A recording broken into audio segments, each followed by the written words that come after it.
What's going on, everybody? Welcome back to the channel and my review of my first new Arcade1up purchase of the year. Well, I guess technically my first two new Arcade1up purchases of the year. Why did you buy two of the same cabinet, Fox? Well, you're going to find that out just a little bit later in the review. But before we get into that, if you're new to the channel, could you smash the like button? Maybe even consider subscribing to the channel. I really would appreciate it. So what do I think about this new entry from Arcade1up? Am I happy? Am I furious? Well, let's go ahead and get into the review and find out. Okay, so right off the bat, first thing first, let's go ahead and take a look at the new packaging, the new box. Now, this is not the first deluxe cabinet to come out this year, but it is my first deluxe cabinet, and I gotta say that the overall size of the box, being smaller, being shorter, not so long, is a big improvement. It makes it much easier to handle, coming in at just shy of 38 inches.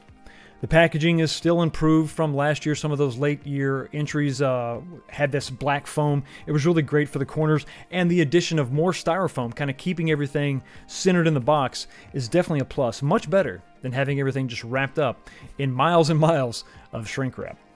All right, let's go ahead and take a look at the monitor and PCB, and you'll be happy to know that the BOE, the IPS monitor, is back. Gone, hopefully forever, are those TN monitors, but you never really know. They could make their way back. Fingers crossed we never see them again.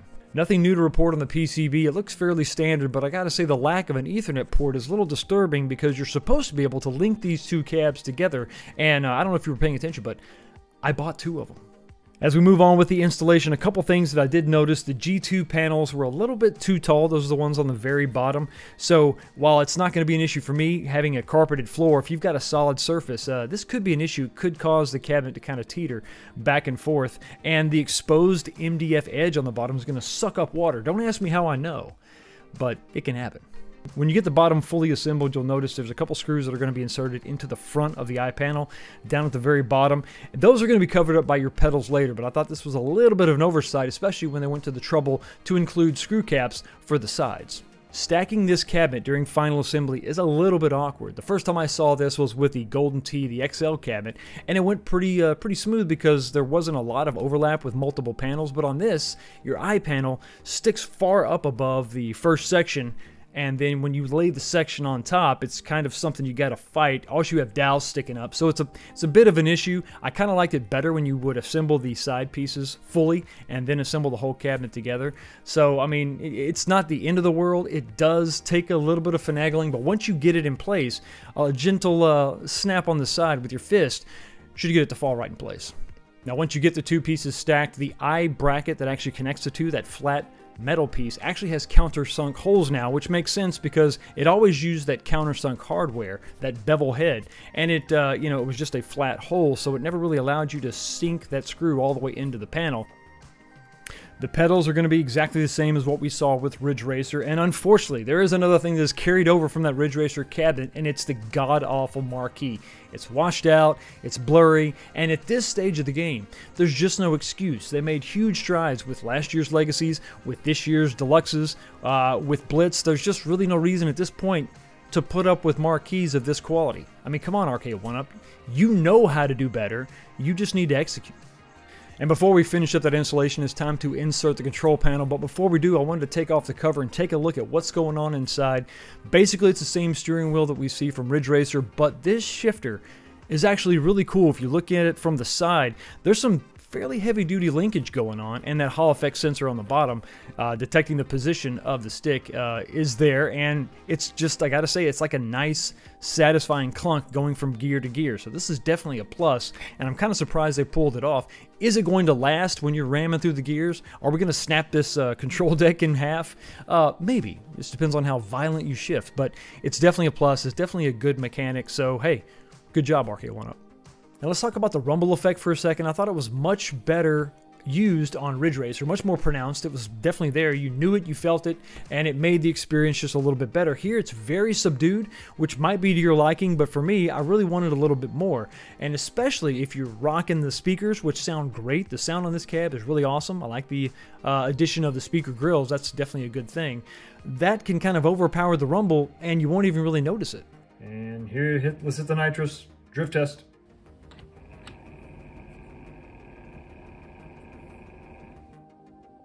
What is that? That's lame. Can you even hear that? And if you're worried about how these machines are going to fit in your arcade, don't worry, they fit actually really well. They are tall, but they are still not taller than an XL cabinet or Terminator 2. Okay, now it's time to power up the arcade and take a look at that Arcade1up splash screen.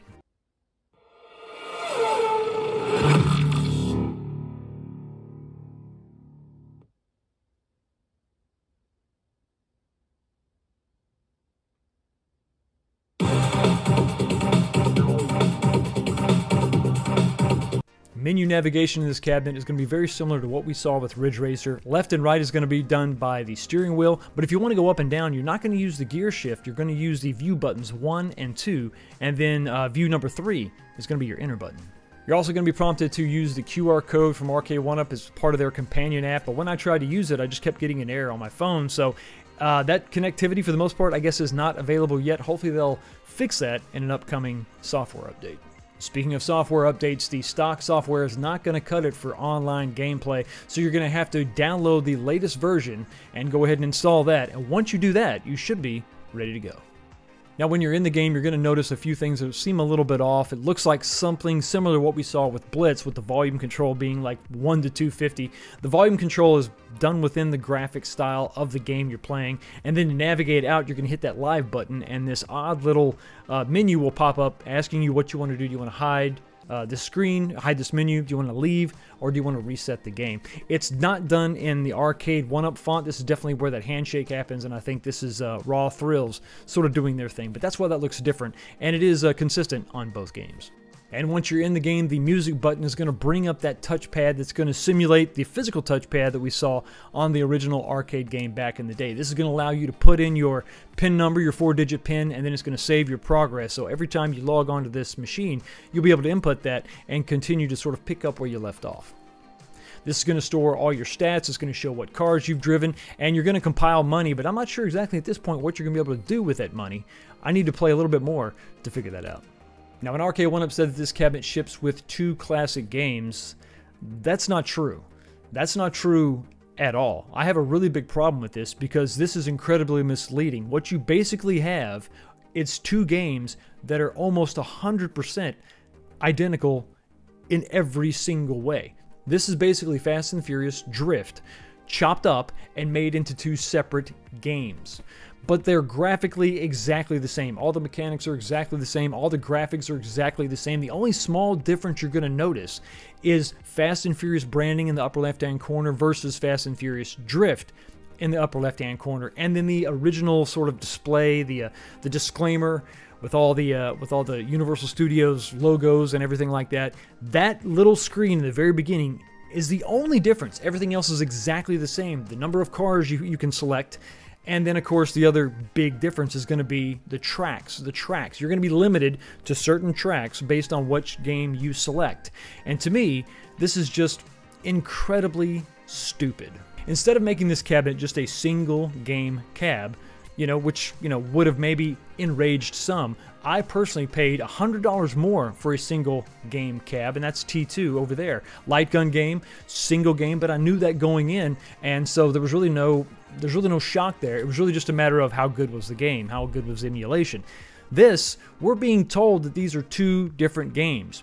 I mean, it says Fast and Furious on the side. This is branded as a Fast and Furious cabinet with Drift. But this is a Drift cabinet minus some of the features to sort of make this fake second game, but it's really not. And it's really annoying. Instead of just having one game and being able to select all the tracks from one game, you have to figure out before you start the game which track do you want to run. And then that's going to dictate which game that you launch. But the 2 games are identical.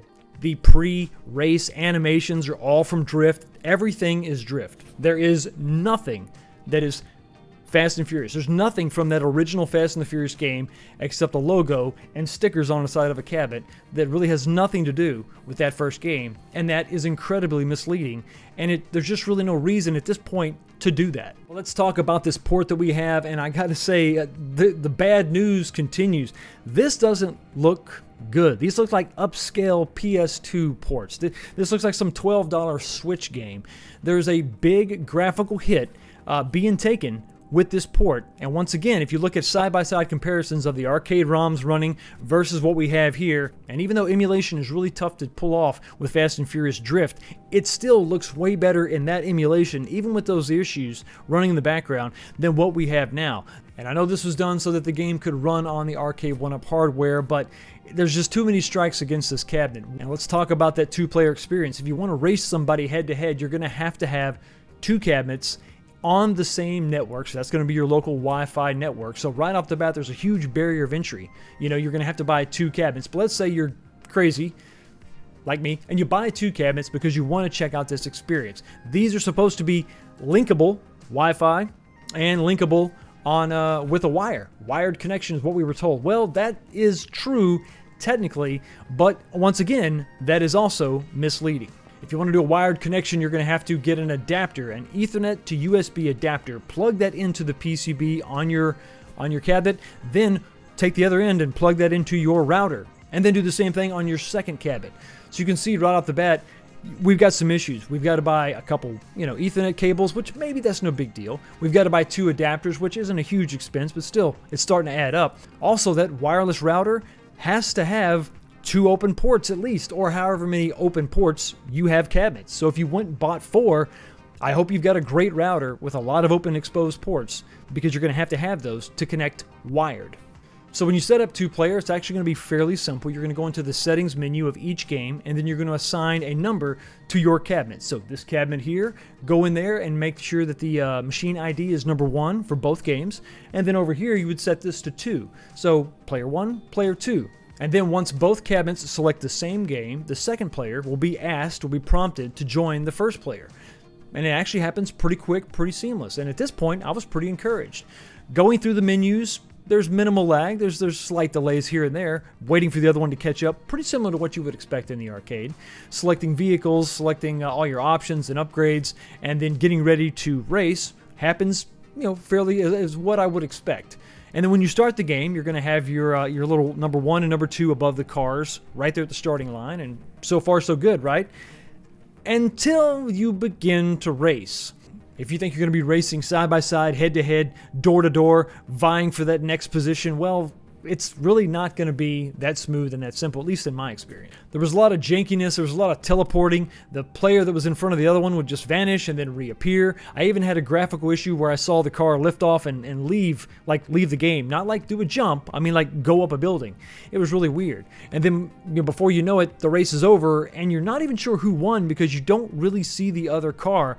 Now, it is possible that the wired connection could have made the racing experience a little bit better, but I don't think that's realistic. I don't think that's the way people are really going to play. I think most people are going to just use Wi-Fi because that's less stuff I have to buy. That's less ports that have to be free on my router, and usually the router isn't in the same room that your arcade is. Usually it's upstairs in a main hall, main living space, something like that, where every device in your house can get a good signal. It's just a lot to ask of your customers just to get a two-player experience on a game that really isn't all that great. It's not a true arcade ROM. It's a bad port at best. And you're not even getting two games. You're just getting one split into two.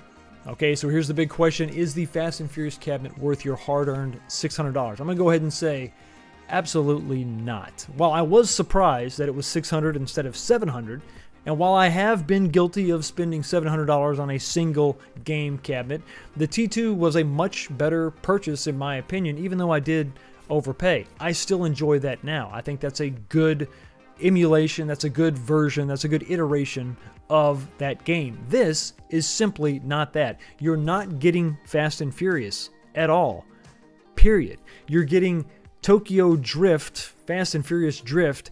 You're getting it chopped up and you're not getting the whole experience. Cars are missing.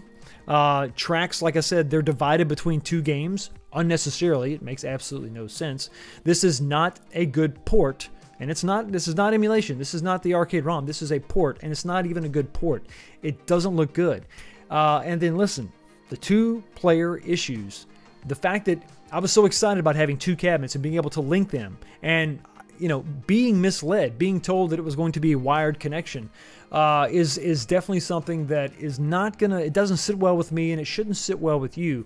And once you figure out that that's not really what is implied, now that may not have been a straight up lie, but it was incredibly misleading. You cannot connect these two cabinets together with a single cable.